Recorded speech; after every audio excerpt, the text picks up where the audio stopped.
So, hello everyone. I would like to welcome everyone. Good morning, good afternoon, good evening, everyone, wherever you are.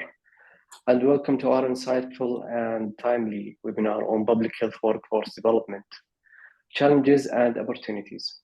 My name is Muhannad Aloraini, and it's my privilege to be your moderator today for our important discussion. So the public health landscape is constantly evolving and shaped by new health challenges, technologies development, and changing social needs.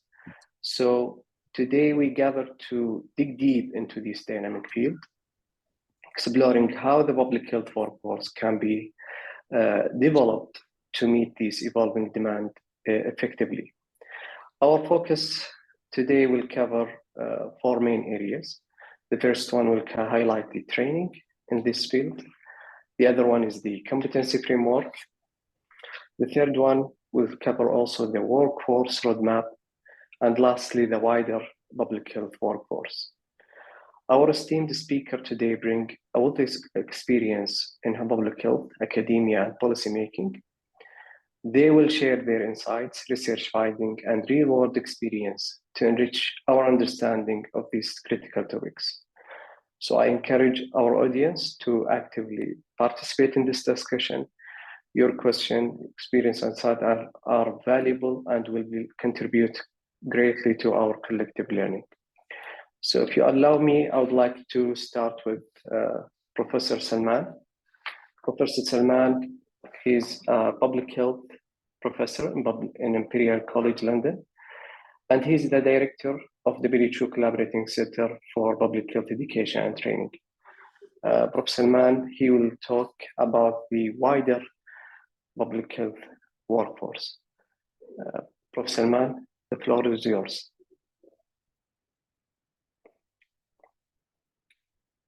Prof. Salman, you are muted.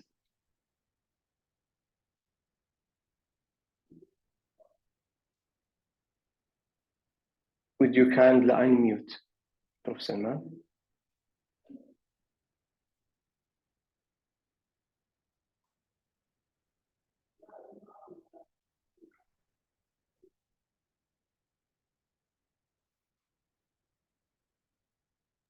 Okay, now we set. Well, thank you very much indeed for inviting me. Good morning, good afternoon, good evening, everyone. I'm delighted to join you in this webinar on an important issue which is close to my heart, the issues of public health workforce. And in particular, I will work with you on the issue of wider public health.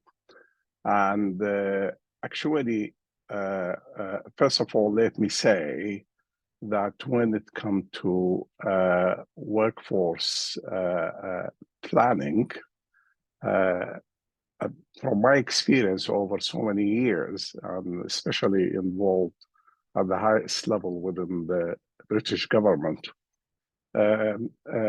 workforce planning, actually, let us say, workforce policies, strategies, planning, and implementation are the most difficult one, and indeed the most unpredictable.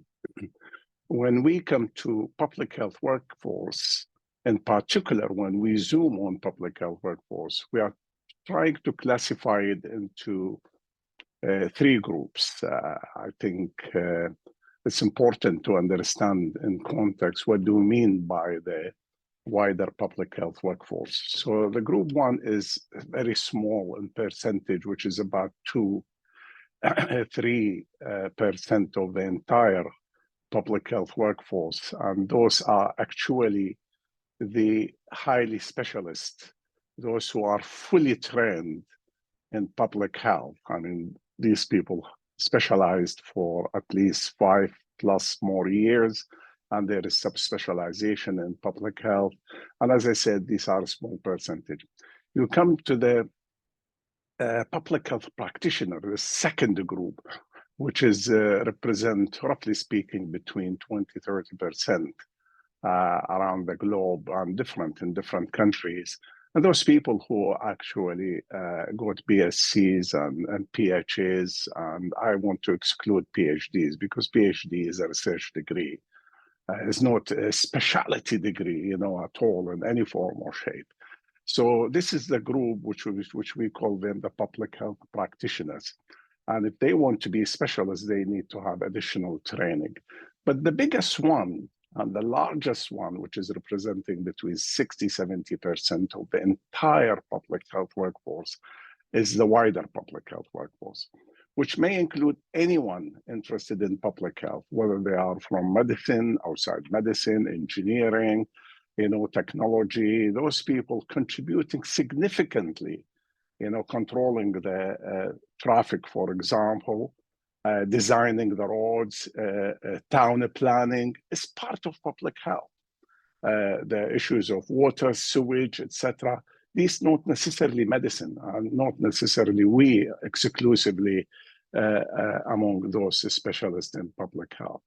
And I want to focus here that the role which is played by the public and private sector health workforce, and that's why I prefer to use the wider health workforce rather than the term public health, zooming on it.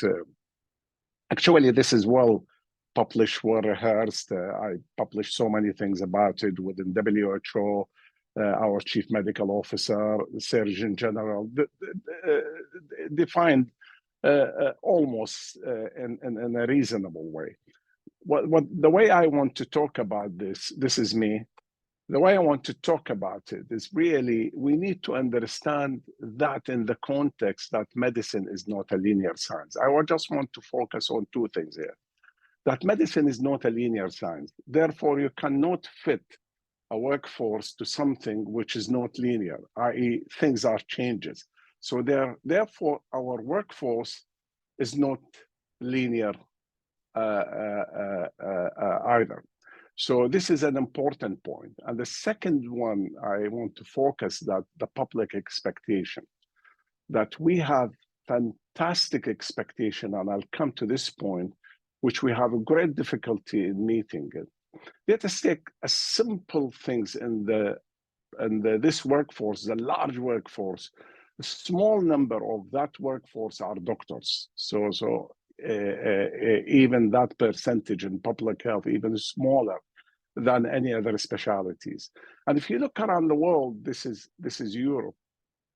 For example, we have unbelievable shortage of doctors, shortage of nurses, shortage of public health practitioners, shortage of public health specialists, and this is impact directly and indirectly on public health, because those people, which I describe them as doctors, they are doing some fantastic public health. If you look at Britain or United States, 80% of public health is delivered at primary care level. I even go to the figure of 90% of public health delivered at primary care, where we have actual contact with the community, with the population we serve, with the individual who are registered with the primary care center.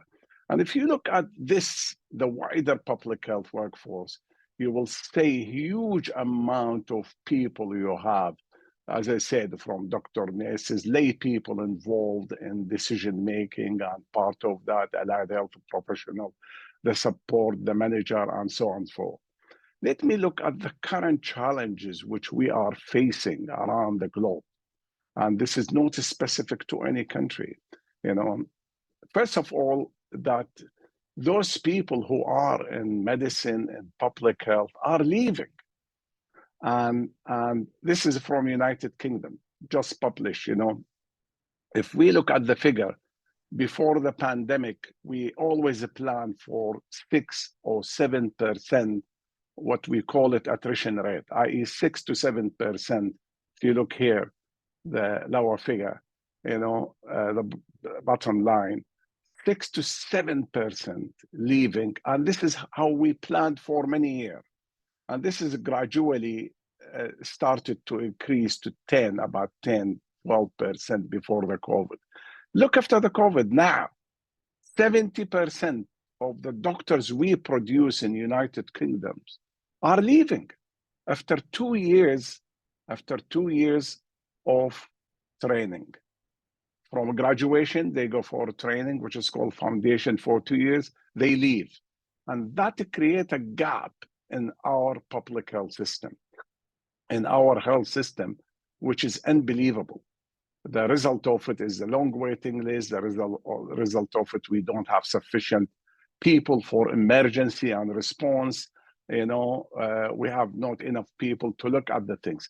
What are the factors which the future actually hiding to us? This is about so many factors, including pay, including the pressure, including the system is not flexible and adaptable.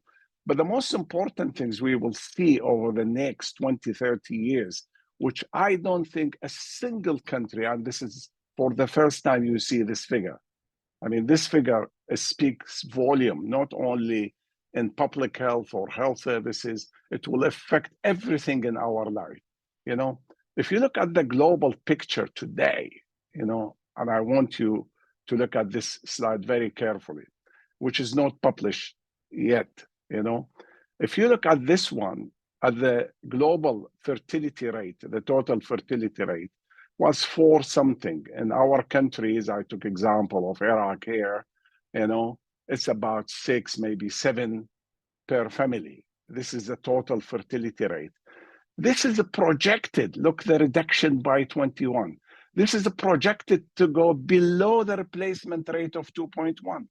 So i.e., globally, we don't have sufficient people. I mean, whatever people talking about migration to Europe, absolute rubbish, because they need those people and they need more. And you will see the demand on population movement will increase with the time.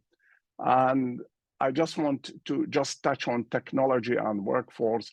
I mean, most of us now working remotely, most of us even in public health, you know, the technology is changing that, whether it's in the way we look at how public health deliver, the way that actually using artificial intelligence and data analysis, the way we accumulate data. We are not only relying anymore on what we call, of course we need it, there are bases like vital statistic and verbal autopsies and things like that, field epidemiology. You see, all that will become almost, you know, redundant, and the sort of people which we need in the future, there are different type of people and the way they look at information and handling information, especially the real world data, and which is generating the real world evidence, because what we have here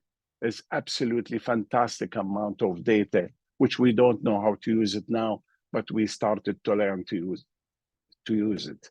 Then I just want to show you things in terms of how technology changing things in hospital.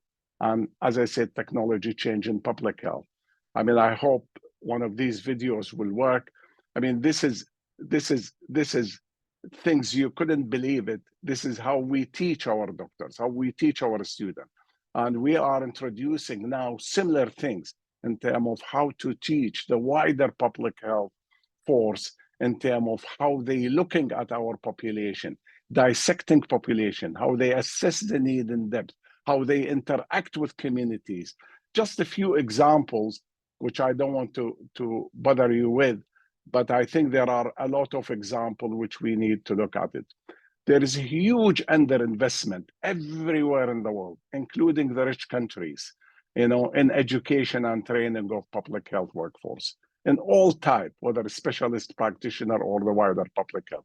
The wider public health disadvantaged in an unbelievable way because not given the opportunity they need. And that's why academies like the one in Saudi Arabia and Jordan is the future, because this is what enabling very large number of people. And this is not about, I mean, this is really, I just want to say, this is not about somebody getting a degree and give them a position.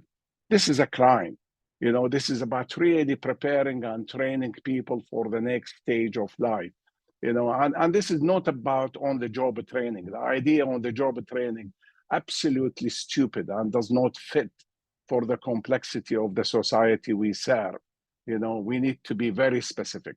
And there is a huge mismatch between education and employment because universities are detached, not connected. And that's why I really strongly believe the academy would compensate for that, because universities never study the needs of the health of the population and what they need to fit the education and the learning. And of course, because of most of the people now, they want to work in a different way. Life is important for them. The issue of female, an important role. They want to have families. That flexibility does not exist in many of our health system and public health system, and even the wider system, which is serving the public health, as I mentioned, from engineering, etc. I just want to finish with public expectation. The public now have access to information which they never had before. They have access to information more than people in public health, in medicine, in nursing, etc. Because the information now available to them through the social media, through a variety of means, in an unbelievable way. So they demand, rightly or wrongly, they demand services. They demand it immediately. They demand it now, And when they face practitioners, when they say primary care, where I said 80% of public health is delivered, they go with information. They go with knowledge. They don't go anymore with ignorance. So the more we educating our public, and this is very important, the more the workforce, the public health workforce, should be agile, should be robust, should be educated. And continuous professional development is important. Here, the role of the academies are very important, and the role of the government are very important. And I think, let me finish with this, and this is advice to all countries. If you are not a registered public health by the government, you are not a public health practitioner. Call yourself whatever you call it. I thank you very much indeed, and I'm happy to answer any question. I'm with you until 11 o'clock. Thank you. Thank you very much, Prof. Salman, for this valuable sites and comprehensive overview on the wider public health workforce. Thank you very much. And of course, we'll have the question at the end of the session. We will hope get the time there. Our next speaker is Prof. Muhannad Aloraini. He is from Jordan. He is the Secretary General, Jordan CDC, and he will talk about the experience gap between old and the new generation, knowledge transfer and sharing in Jordan. Professor Muhannad, go ahead. Thank you, Dr. Muhannad. Actually, it's my great pleasure to share with you Jordan CDC perspective about public health task force here in Jordan, working as JCDC in public health for the last 1.5 years, actually, because Jordan CDC was established in November 2020 after COVID-19 pandemic. The title of my presentation is Navigating the Generational Bridge in Public Health Task Force, Jordan CDC Perspective. Next, please. Here, I'm trying to show you public health stakeholders in Jordan. And as you can see that many stakeholders are from outside health sector. For example, we have Ministry of Water, Department of Environmental Health, we have Jordan Public Health Association, we have universities, we have Ministry of Environment, Ministry of Agriculture, and most of them are part of our board at JCDC. Next, please. Here, I will present professional development programs in public health and mainly in Jordan. Actually, different pipeline and different supply chain provide public health with different professionality. For example, community medicine and public health specialty, we have residency program, It's a 4 years programs, and nowadays we have more than 120 specialists and residents in this program. Part of this program is 2 years FETP program, and FETP program was established in Jordan in 1998, and now we have more than 90 graduates from this program. In addition to that, we have master programs in public health from different universities. So far, we have 3 medical schools from different universities who graduated and who provide masters in public health. And we have also public health inspectors and technicians, and those who mainly have diploma in different disciplines in public health. And those mainly working in tracking patients, in tracing, in surveillance, and so forth. Next, please.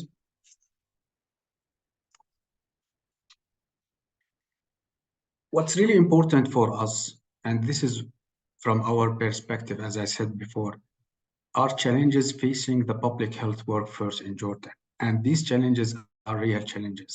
For example, one of the most challenge that we are facing in public health is absence of comprehensive national plan to strengthen and develop the public health task force. We don't have a comprehensive national plan. And this is what we are working on with many different stakeholders here in Jordan, either governmental or non-governmental, like EMPHNET and UN agencies. The second challenge is weakness in the training process in the field of management and the strategic plan. And this is really a very, very big weakness here in Jordan, because we don't have public health professionals who can develop a strategic plan, for example. The third one is difficulty attracting new talent and leakage of qualified technical talent, either internal or external. The fourth one is, and this is a global actually challenge, it's high turnover rate, especially, for example, many community medicine residency, in their first year, they change their discipline. Because, for example, if they got another residency programs, they change their discipline. The fourth one is absence of a structural legal framework within the government public health sector for offering competitive wages. In general, when we are talking about wages and salaries in health sector in general, clinicians who are working in hospitals get paid much more higher than public health professionals. Next, please. Absence of bachelor and PhD programs in public health. As I said before, we have different universities who graduated master in public health professionals, and we have those who are working at diploma level. We have physicians who have residency programs, community medicine residency programs, but we don't have, for example, a bachelor degree in public health. It used to be in 1980s, but nowadays we don't have. But after COVID-19, we see this is really a very important to have those in the middle. We don't need highly specialized and those who are, overqualified, but as well as we don't want to see or to handle all public health issues in the field with those low-level graduates. Insufficient emphasis on continuous professional development and capacity building for existing public health workforce. As you can see, that capacity building, training, development are the main challenges. Unclear terms of references for public health personnel, lack of defined roles and responsibilities, and this is what usually we hear this from different public health professionals here in Jordan, that lack of defined roles and responsibilities. Usually they say that we don't know exactly what to do. Even when we go to the field, we don't know who should conduct this, who should achieve this. And the last one is retirement process gap of public health personnel due to existing legal constraints. Here in Jordan, usually physicians, especially when we are talking about government public health sector, mainly they are working on governmental organizations and mainly on the Ministry of Health. And here we have like a law that the retirement age is at 60. For clinicians, rather than public health professionals, they can extend that to 65 year by year. But for public health professionals, it's really very difficult. And this created a gap between a new generation and old generation, because they start to apply this this mandate recently. And because of that, the new generation, we don't have middle generation. We don't have in the middle public health personnel. Either we have very young, junior public health professionals, or those who retired or almost would be retired very soon. Next, please.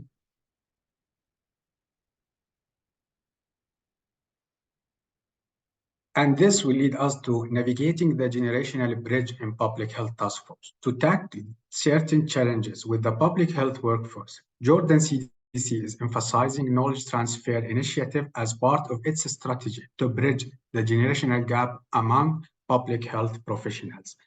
And actually, this is really, as I said, it's a big challenge in public health workforce. Next, please.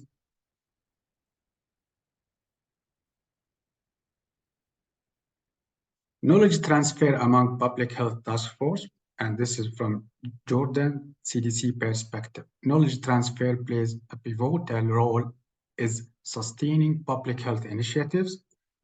This will leverage past experiences to inform present and future strategies, and will lead the link between knowledge transfer and long-term resilience is fundamental.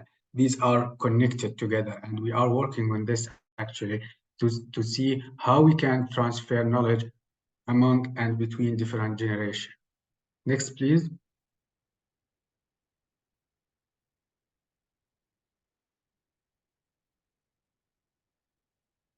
Next, please. Why knowledge transfer is crucial? First, preservation of institutional memory. Second, long-term perspective, crisis management, effective succession planning, adaptation to changing environment, cultural competency, and lessons learned from previous failure. All these are very important, and these encourage us to start working on knowledge transfer. Next, please.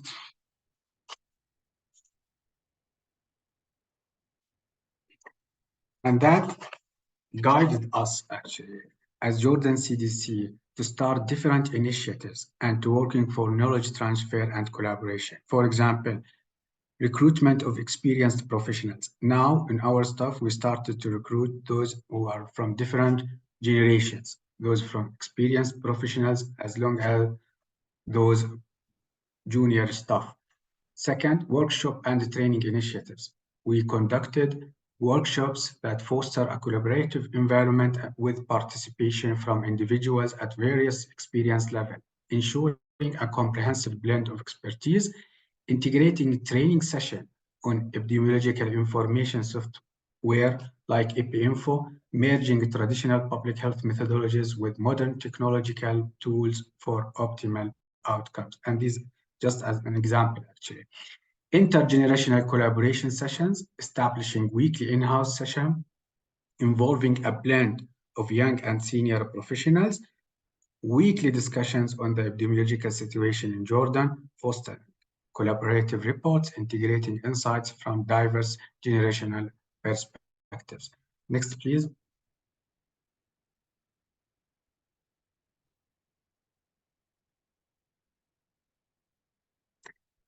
Another initiative is mapping studies and documentation.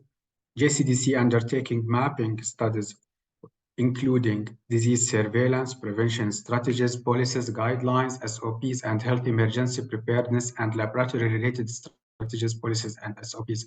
And these mapping studies and exercises started to identify gaps in different areas related to public health issues. Documenting historical public health methodologies during the desk review phase as part of these mapping studies, ensuring the capture of foundational system working for strategic updates and development in the subsequent phases.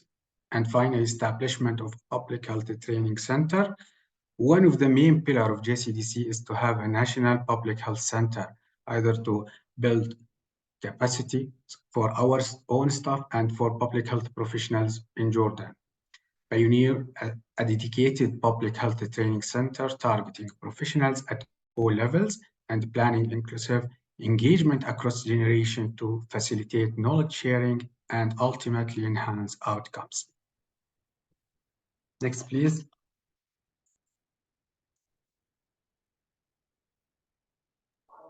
Prof. Muhammad, we have 1 minute. Yes. Yes. However, potential barriers to effective communication across generations still exist. For example, communication styles. Differences in communication styles may lead to misunderstanding. Second, power dynamics, potential resistance from older professionals to seat decision-making. Younger professionals may feel overlooked or undervalued in decision-making process. Perception of expertise, older professionals may feel their expertise is outdated. On the other hand, younger professionals may encounter skepticism regarding their experience and capabilities. Next, please. And this will be the last. Okay. Another barrier, adaptability challenge, resistance to change, especially from those who are older age.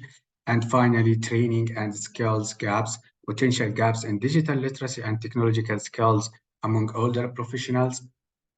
Younger professionals may lack experience in traditional public health, and finally, challenges in integrating technology into existing workforce. So as you can see that there are many challenges and many barriers regarding both a new generation or younger generation and older healthcare professionals or those who have the experience. So we are trying to as long as we identify these gaps, to bridge these gaps and to work on this in terms of local at JCDC or nationally at Jordan public health sector. Thank you.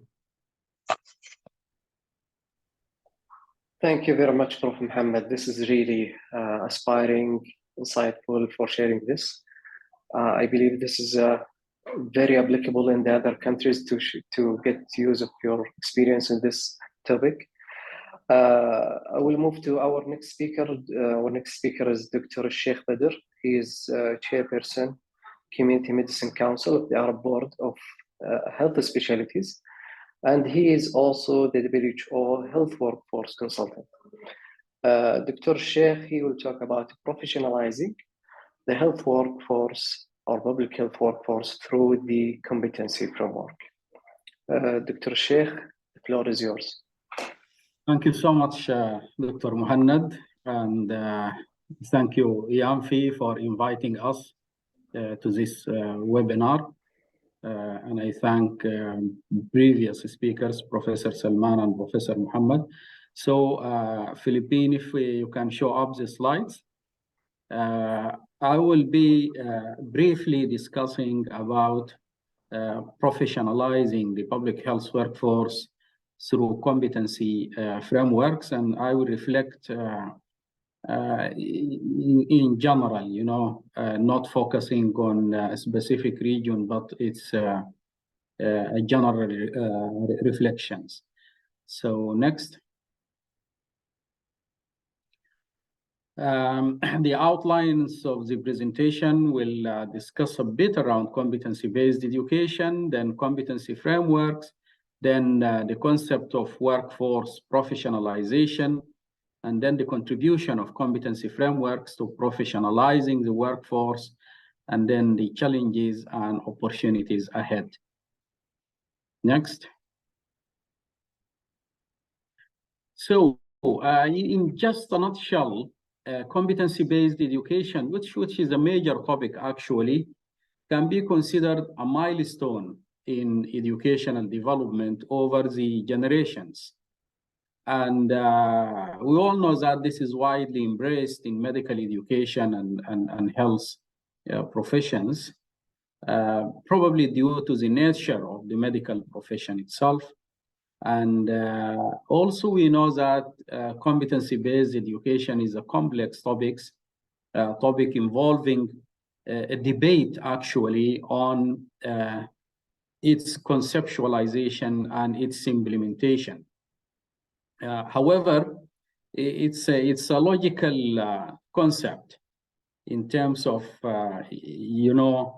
having curricula being developed backwards, starting from the job role, and then the competencies required for that job role, and then design of the curriculum. So it seems a logical consequence, very much in line with the needs of practice. Next. So moving from competency-based education to competency frameworks. And the competency framework can be seen as an EPICS concept in approaching competency-based education. So it's a higher function. It's a framework. It provides guidance for curriculum, but not only curriculum and educational programs. The competency framework can also guide the labor market, the employment, the regulation, and a number of other functions.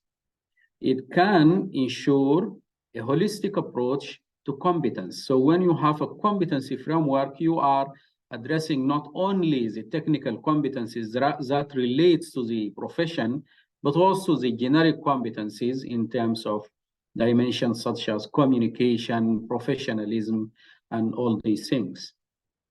Again, a competency framework can harmonize the educational provision. We have different schools, different public health training bodies that can be harmonized in terms of their curricula through competency frameworks. And also a competency framework streamlines employment expectations, and it helps to address the education service link, which has been alluded to in the presentation by Professor Salman.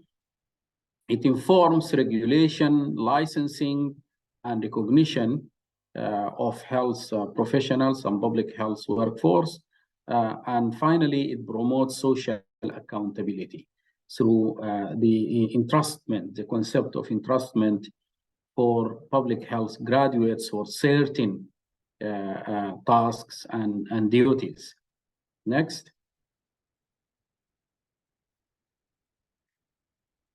So in terms of the geography of competency frameworks, I mean not only their distribution across continents, but also across professions.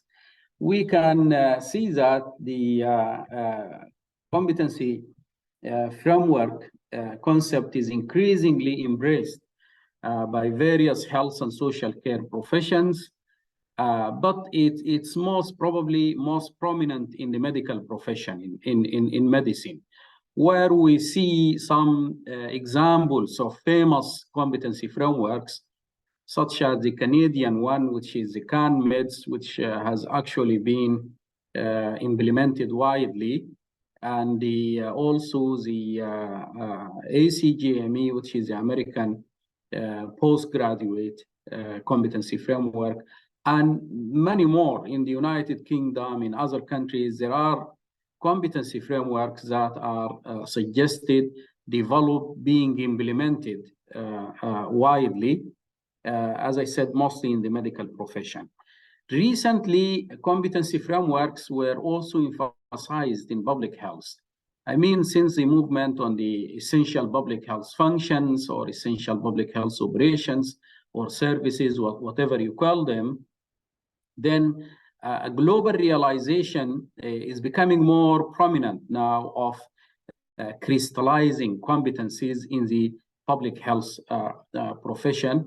And there has been examples in this, such as the World Federation for Public Health Association Charter, which is an overall framework for competencies in public health. We have also seen a number of regional frameworks, such as the WHO ASFAR regional framework in Europe, which is a famous one. And there are a number of global guidance that are coming and appearing increasingly now in context of universal health coverage and health security, We have the WHO roadmap and the competency framework as well, the global one.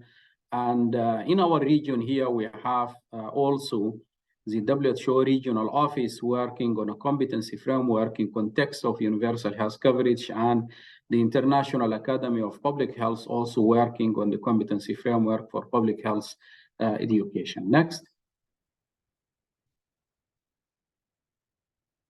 So then workforce professionalization as a concept, and we are having, I think, here with us Professor John Middleton, one of the people who worked on this together with Professor Cassia and others. So in the WHO Europe document, professionalization is described to have some characteristics or levers for professionalization. So when we talk about professionalizing the public health workforce, we generally mean to enhance recognizing the public health workforce as professionals. And to do this, you need to cater for certain dimensions.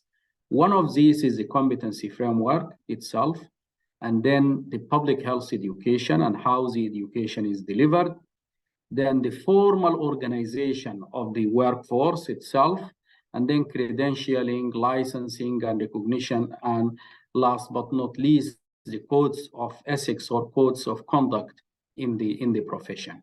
So next. Next slide.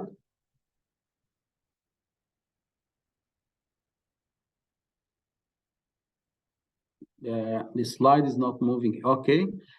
So now we discussed a bit around the competency, about the competency frameworks as concept, and professionalizing as also concept. Now we want to bring all these together and to just explore quickly the role of competency framework in professionalizing the public health workforce. I think, as we have seen, the competency framework is one essential pillar for professionalization by itself. But again, the competency framework informs a competency-based education, because we cannot logically think of putting in a model of competency-based education without having an overarching competency framework. Again, the competency framework also promotes formal organization of the workforce, because, and this is very important, because the competency framework crystallizes the workforce in terms of describing in detail the competencies that should be possessed by the workforce. So that helps in crystallizing and organizing the public health workforce or the public health profession itself.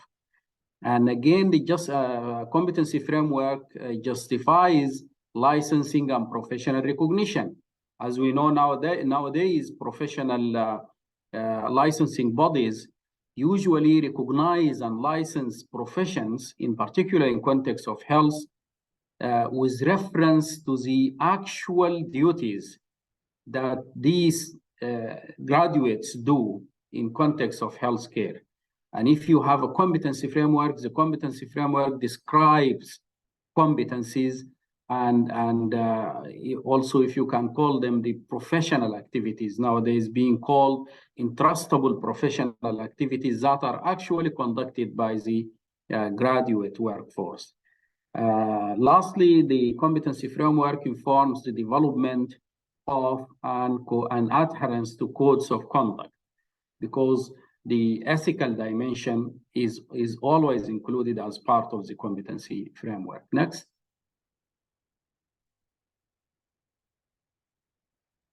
So again, the competency framework carries promise for the public health workforce in terms of promoting professional education. And the first speaker has alluded to the more academic education which is prevailing, and it's very clear that we need to professionalize education itself in terms of public health, making it more practice-based and more linked to the health service itself.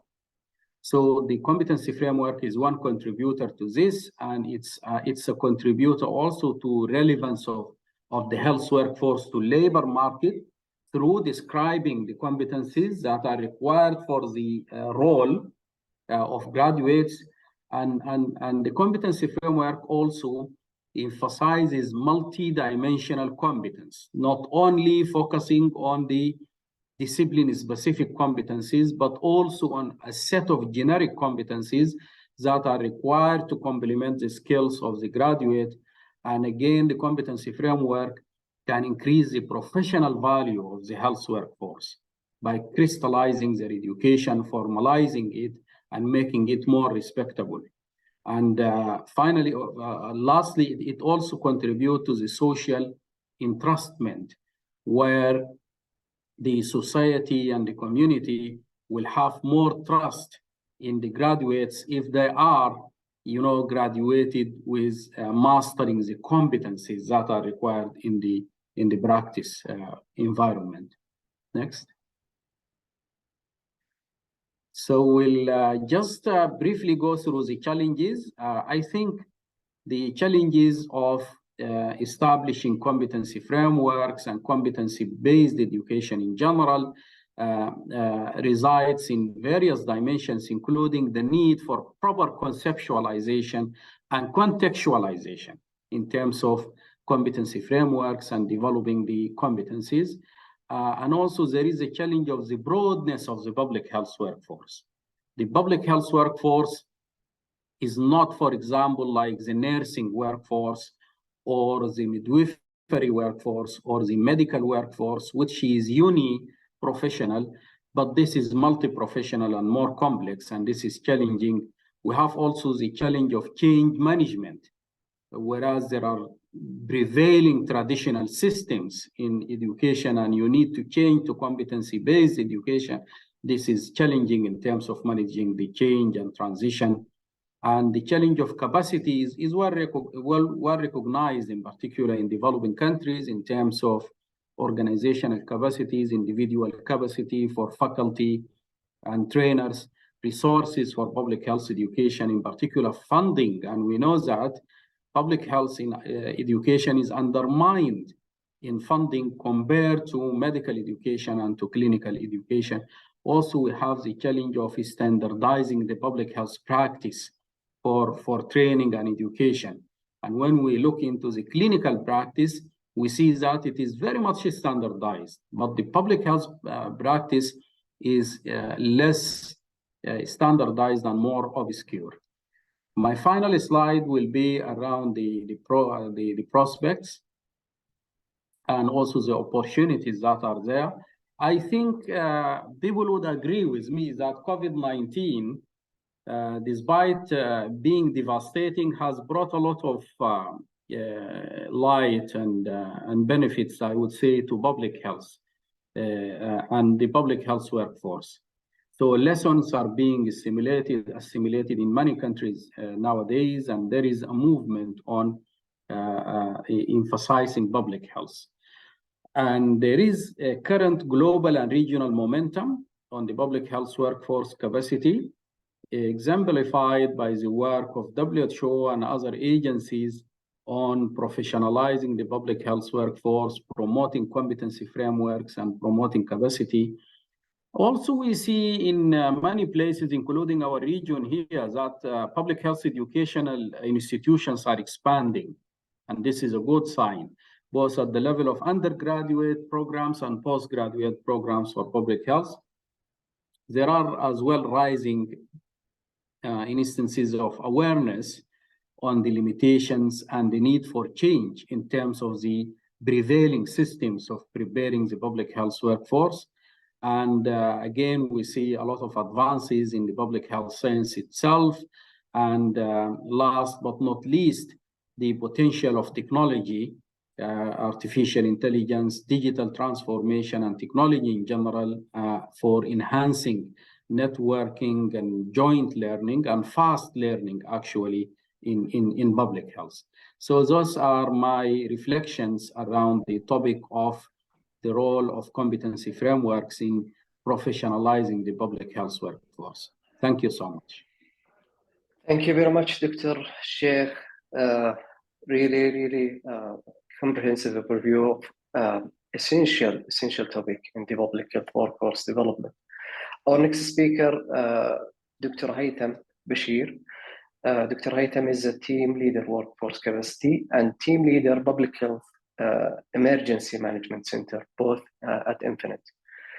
Dr. Haytham will talk about the workforce development and training program. Dr. Haytham, please.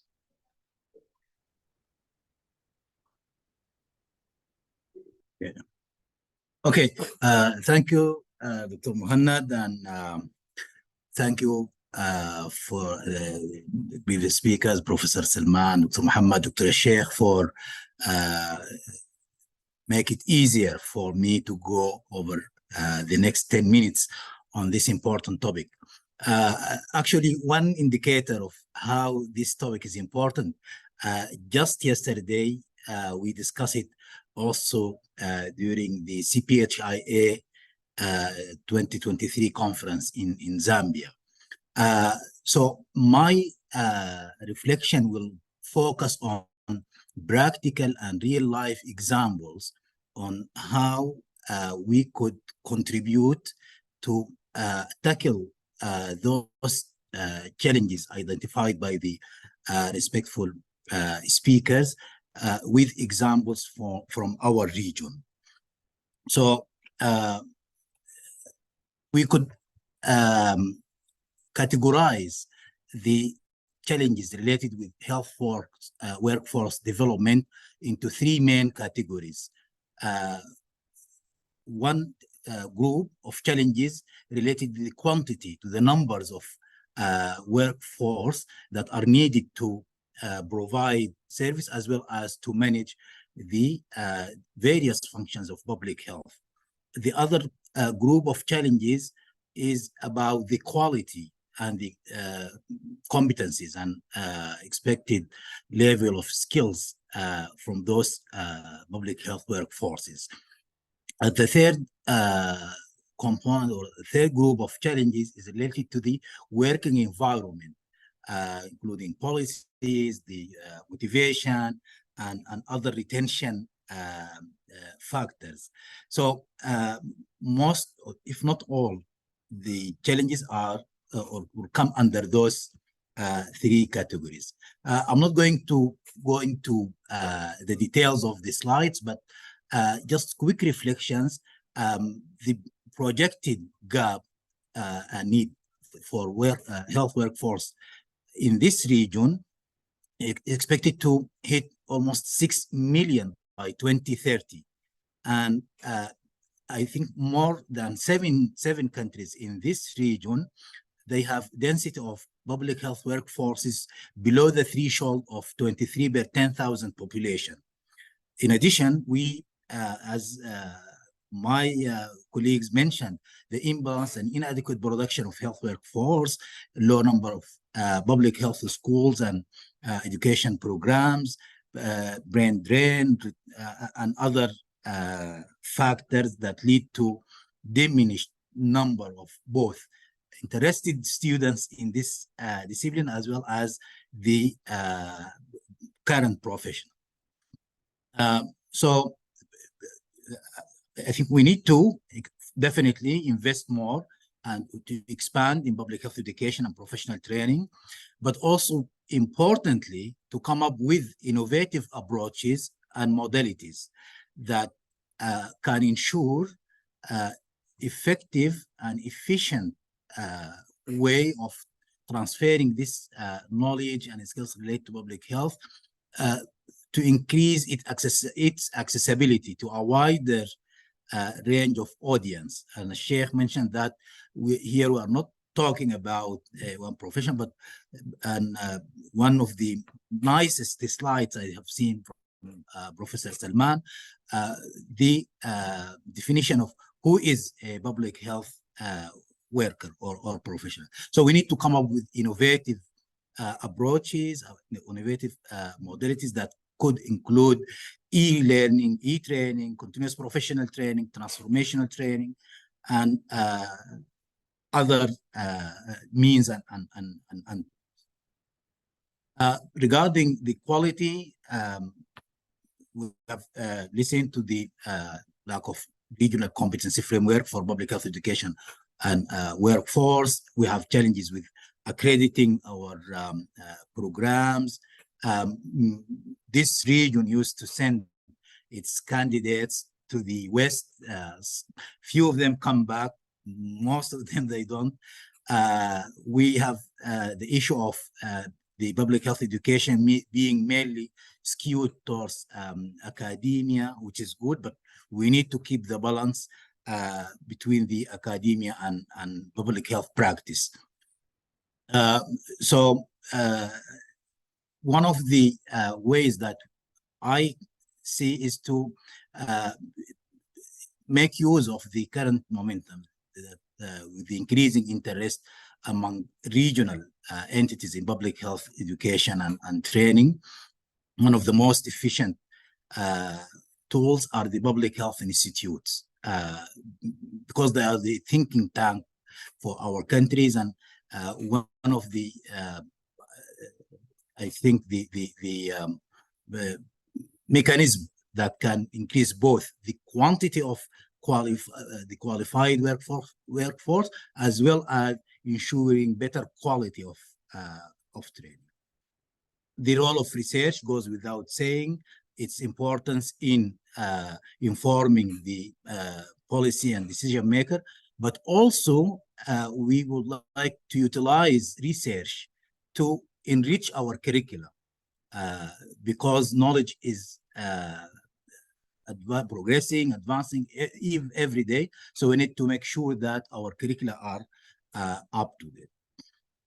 I think Dr. Muhammad presented the case of Jordan, which is not different from many other countries in this region regarding the some unfavorable working environment for our health workforce, not well-defined career path. Still, we are not clear about many terminology, classification of our health workforces across the region. We have limited data and information about our public health workforce. Why are they, what they are doing, how we can. So with this in mind, I think we need to work together to map out our health workforce, to identify the needs, the gaps, and to plan together for in smart partnership with all stakeholders to ensure the rational expansion in the public health education and training, but yet to observe the quality of our programs and enforce policies that ensure attractive working environment. So with this background, we can see many opportunities globally, and that can also benefit our region. Many of the initiatives are there. Many partners, donors are interested in those initiatives. So we need to be smart enough to make use of those initiatives to promote and to invest or to streamline the investing in developing our public health workforces. But equally important is how to coordinate those different initiatives to avoid duplication, to avoid irrational use of resources, because otherwise we will end up with just wasting precious resources. But what I think what we need to do is to think together how to make use of those initiatives in a coordinated, collaborated, rational way. Of course, one of the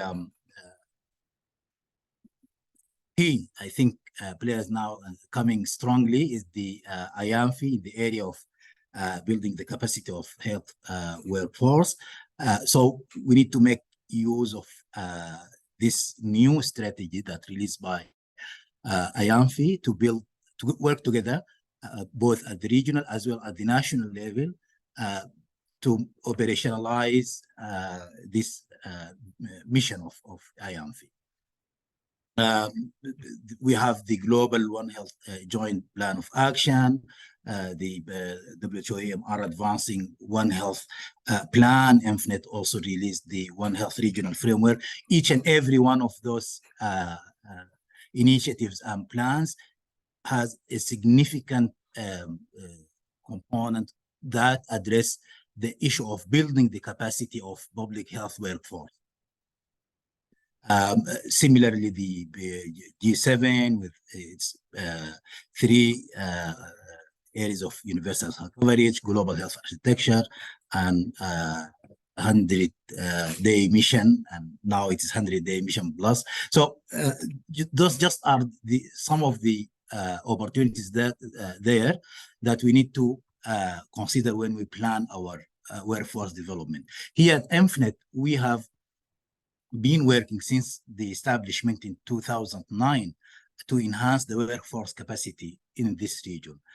First, we were talking about applied epidemiology. Now we are talking about wider scope of public health. Our previous program is the Field Epidemiology Training Program, FETP, which I personally believe it is one of the best examples of how cost-effective, efficient, and effective program to contribute to filling the gaps in public health workforce. So far, and believe me, with very limited resources, we could expand the program in 15 countries, including countries that, I'm sorry to say, no one could work in effective way. So, and the program actually proven that it is of use for all levels of health systems, whether those advanced health systems like Saudi and others, or those who are facing other challenges. So it works for all because simply it is flexible and can be customized to the need and to the context of the countries. So through this program, the region could graduate 3,500 plus graduates from the basic program, as well as the more advanced program with more than 170 cohorts.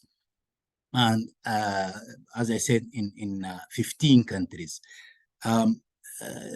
From our side, we are working with countries to develop more programs to update and customize the training curricula, to provide the technical support, and to ensure the quality. Also, we are working on evaluation of those programs as well as the accreditation, and to make sure that they are institutionalized within the countries. We have adopted and introduced the online approach for public health training because it was challenging. We used to see the online for academic and theoretic program, but now I think we have evidence that this online approach works as well as for the practice and skill-based training programs as well. And through one last point that I would like to highlight is the importance of linking our training programs, our academic programs to service provision.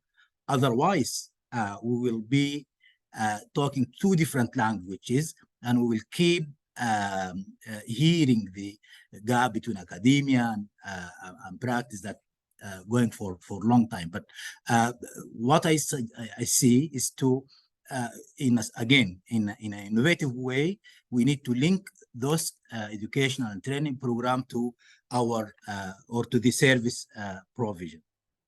Of course, many other initiatives that are there, initiated by EMPHNET with our partners and, of course, our countries. What is next? we are working in 5 dimensions. Or strategic level, we are going for more recognition of public health and FETP.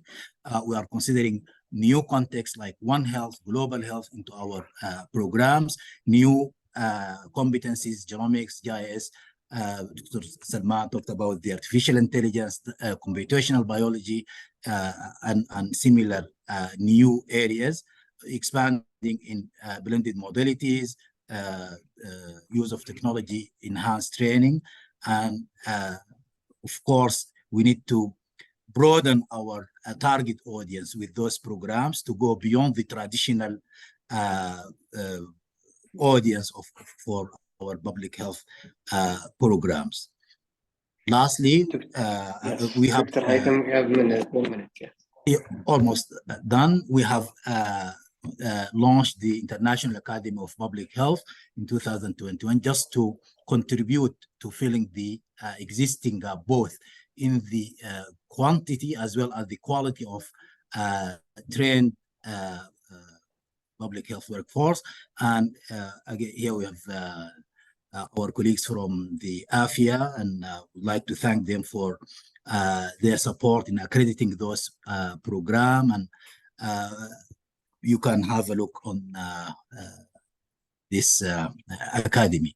So those are my ideas and reflections about and what we have been doing in this region to tackle the challenges related to public health workforce development. We believe that without collaborative and coordinated work among partners and stakeholders, no one state, no one agency can do anything related to this topic.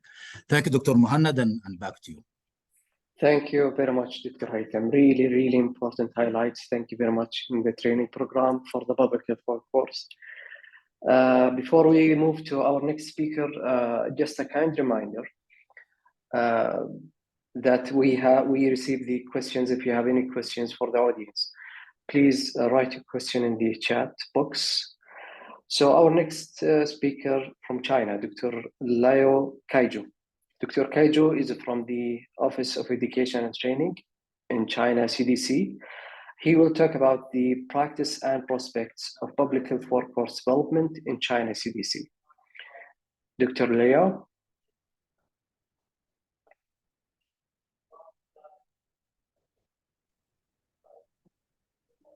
Okay, can you see the PowerPoint I'm sharing? Yes, we see it. Okay.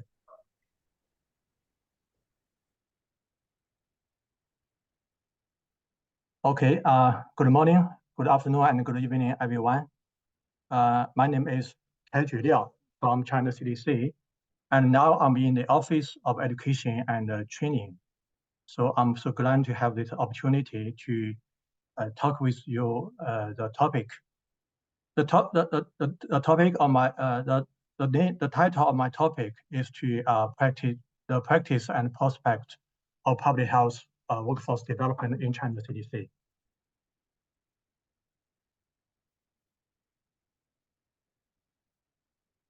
So I have divided my talk into 3 parts.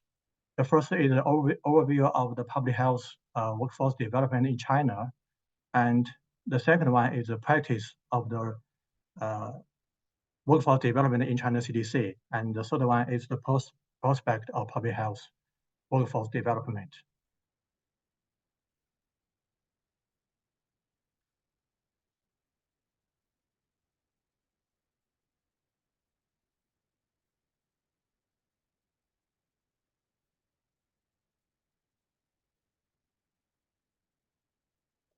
So I'd like to start with the composition of the public health workforce in China. In China CDC system, the health work consists of the health professionals and other type of technicians. And almost the health professionals is the main part of our workforce. And almost half of the health professionals are licensed doctors and assistant doctors in China's CDC system. This chart shows the numbers of the local CDC staff and public health physicians in China CDC system. And the right one shows the enrollment of the public health and preventive medicine in China's universities. So we can see that no matter the public health workforce or the enrollment in public health and preventive medicine, we have an obvious increase since 2020 or 29. That's a very significant increase. And this shows the continuum of public health physician development in China. I want.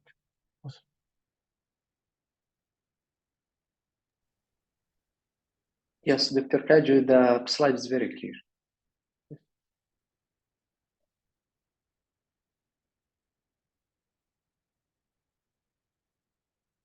But Dr. Kaju, you are muted now.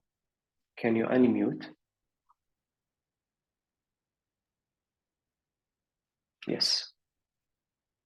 Okay, I forgot to, So did you hear me at the very beginning? No, you can go on at the same. Okay. So in the last few PowerPoints, I showed the composition and the number of the workforce in China and the China CDC system. And this is the continuum of the public health physician development. So all the medical education consists of the UME and GME and CME. And in China, if you want to be a public health physician, you need to have a bachelor background in preventive medicine and public health. And then you can receive the postgraduate medical education or the standardized training for public health physicians. Then you can to be transitioned to the practice work, and you need to receive the continuing medical education. The second part is practice of public health workforce development in China CDC. This is the task of the graduate school of China CDC. The graduate school of China CDC established in 2014, and we mainly responsible for the organize and provide graduate education and postdoc training in China CDC.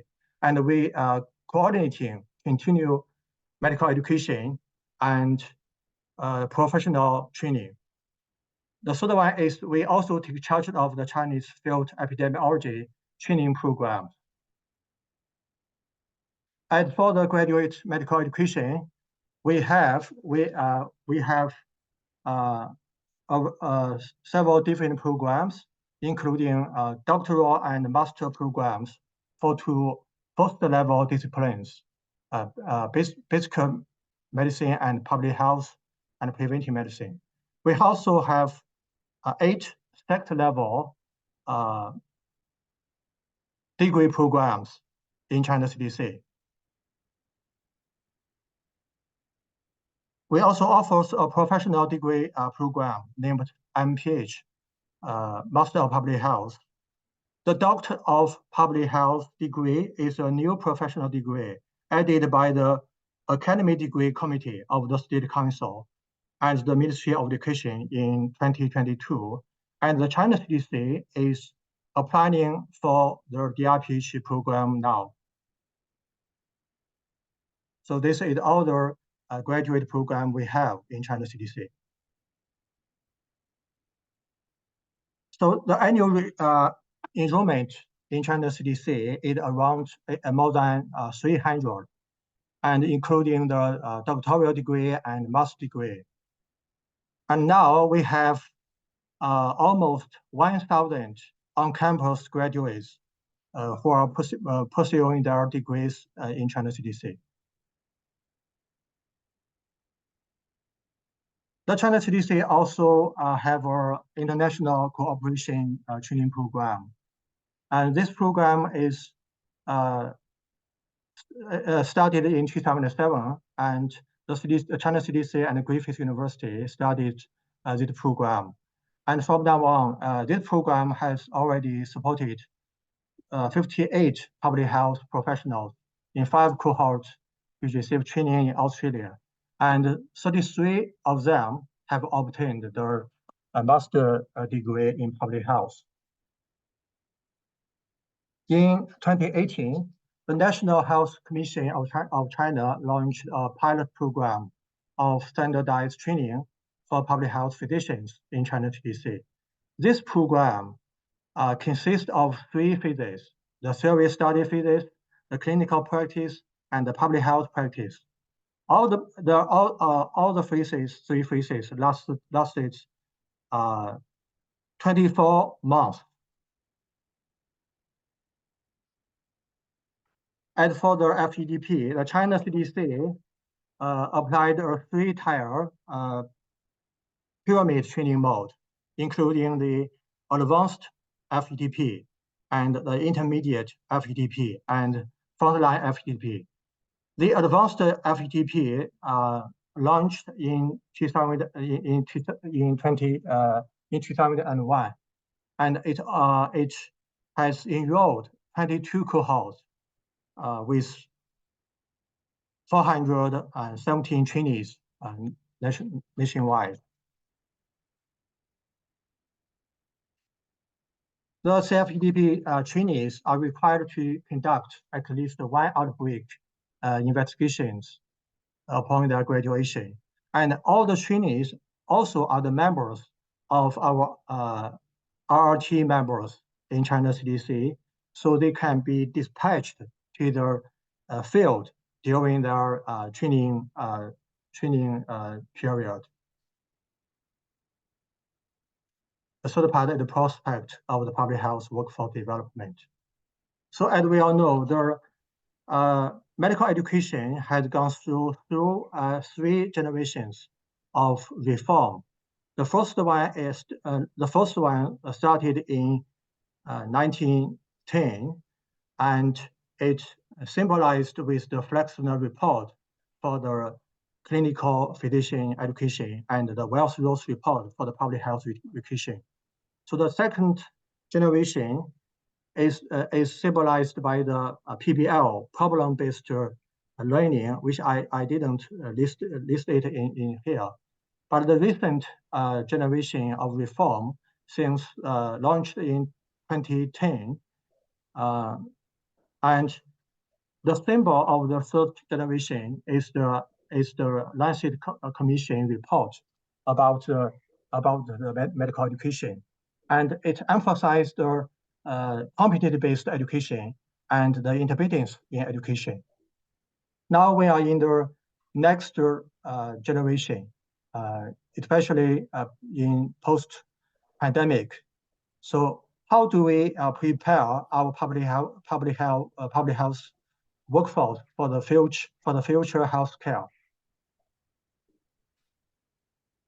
Mr. Kaiju, you have 2 minutes.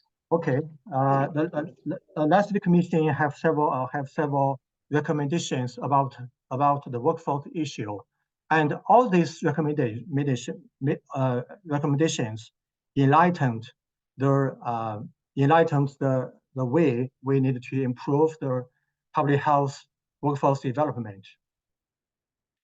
So in my opinion, so we need to diverse our public health workforce, no matter in their education background, for example, the epidemiology and medicine and engineering, and also the different kinds of the public health workers. We need the high level for decision-making workers. We also need the application-oriented professionals. We also need to diverse our education pathways and training all these workers in medicine and public health. To achieve this, we need to strengthen the collaboration among academic, public health practice, and healthcare communities. We also need to use the core competencies for our professional education and training.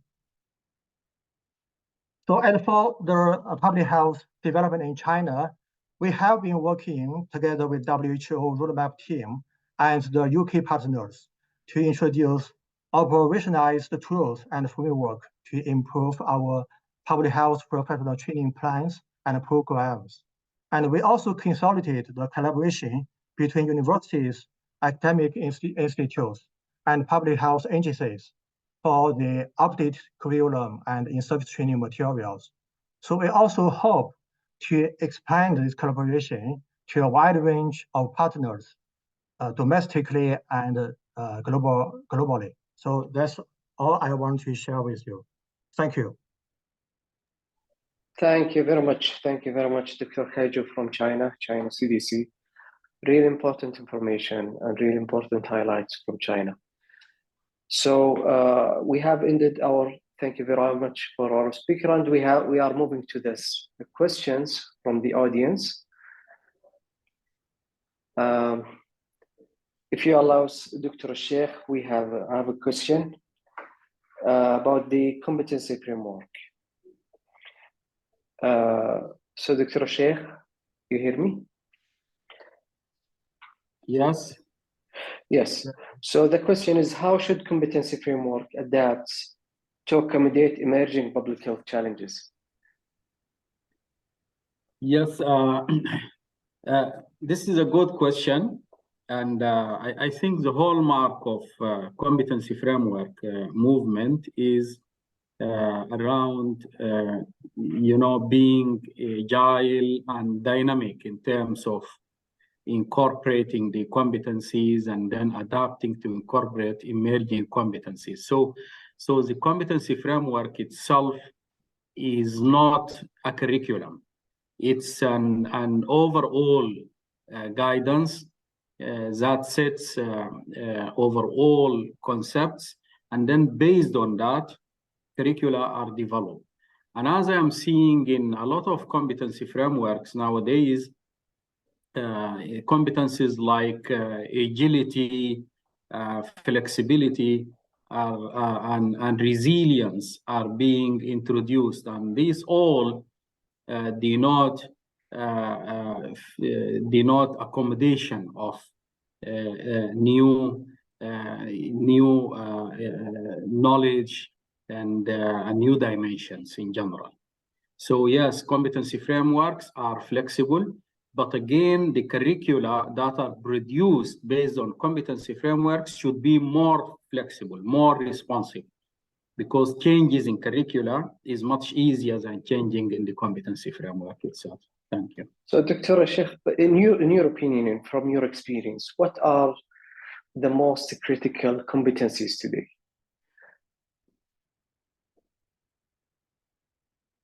You are muted now, Doctor. Okay. Thank you, Dr. Muhannad. I think what's more critical in competency frameworks in general is that the competency framework should be holistic. And this is becoming more prominent now, not just addressing the technical dimensions or the competencies that relates to the discipline itself, but also integrating other competencies, which are called, for example, generic competencies, to be integrated and to produce graduates that really not only have technical skills, but also political skills, social skills, and cultural awareness. So this is very important I think the single most important thing for the competency framework is to be comprehensive in addressing all these dimensions. Thank you. Thank you very much, Dr. Sheikh. Our next question is to Prof. Muhammad Al from Jordan.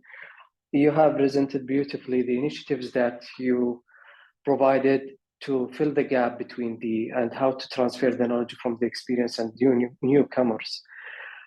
But in your opinion, what are the main challenges? You have mentioned the barriers, but what are the main challenges in your opinion and how you dealt with it? The main barrier, do you mean the main barrier or the main challenge in terms of workforce? Exactly. And the main barriers that you have faced in transition this knowledge and experience from the old to the next generation. Yeah, the main barrier actually that we are facing is how to make a good connection between young generation and old generation in terms of language, in terms of methodology, in terms of technology as well, you know, because those who have experience and those who are now almost over 60 and those who are new graduated, we are talking about 20s and 30s, you know, there is really a big gap. We don't have those in the middle to help us in bridging the gap between those two generations.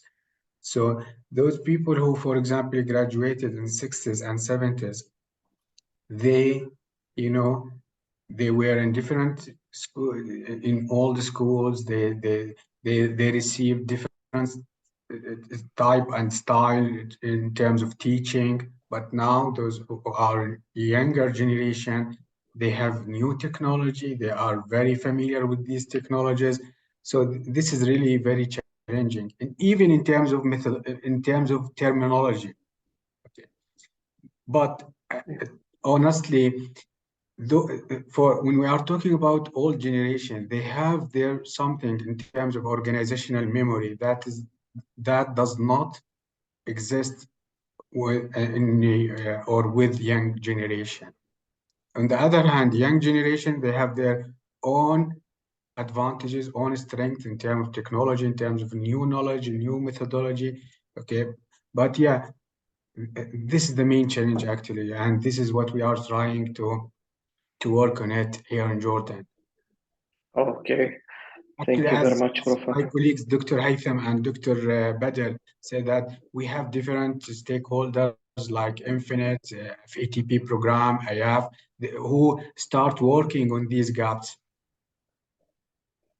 Yes, very clear, very clear. Thank you very much, Prof. Muhammad. I have a question from our audience. It's about the funding shortage. I believe this is for you, Dr. Haytham. How we can innovate and overcome the funding shortages facing development quality and quantity for public health workforce? Yes, I think this is one of the most common questions that we are asking ourselves. But I think we need to think also innovatively, out of box. For example, many of our countries, as I mentioned in my presentation, they used to invest huge resources in sending their students to the West to be in contact with or to be exposed to the quality public health programs there. One way, why not to bring those programs to our countries? And this will definitely lower the cost. And this is what we are trying to do here in EMPHNET and IAF, is to bring the quality the standards that are in the West to our region. This is one way. Other way is to go for innovative technology. We could cut down the cost of, for example, a cohort of FATP by almost 40% just by shifting to the blended modality, which combines the online or the learning together with the field work. Another way. Third way is to include other stakeholders, other sectors, because as I also mentioned in one of my slides, many of those initiatives and even donors are very much interested in this topic. But we need, at least at the country level, to be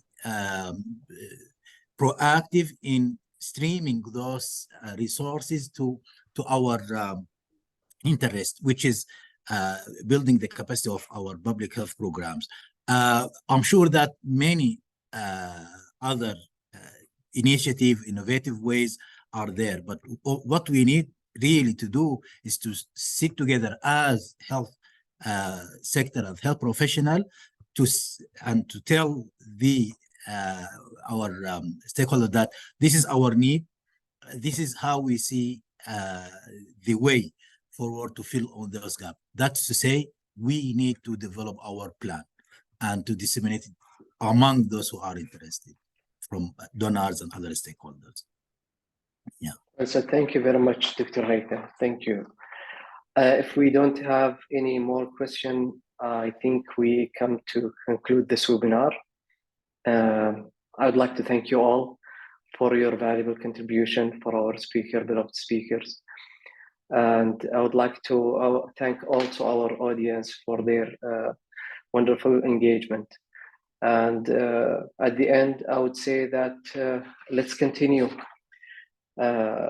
work together to build the workforce and develop the workforce in the field of public health. And I thank you again and have a wonderful day. Thank you very much. Take care. Bye-bye.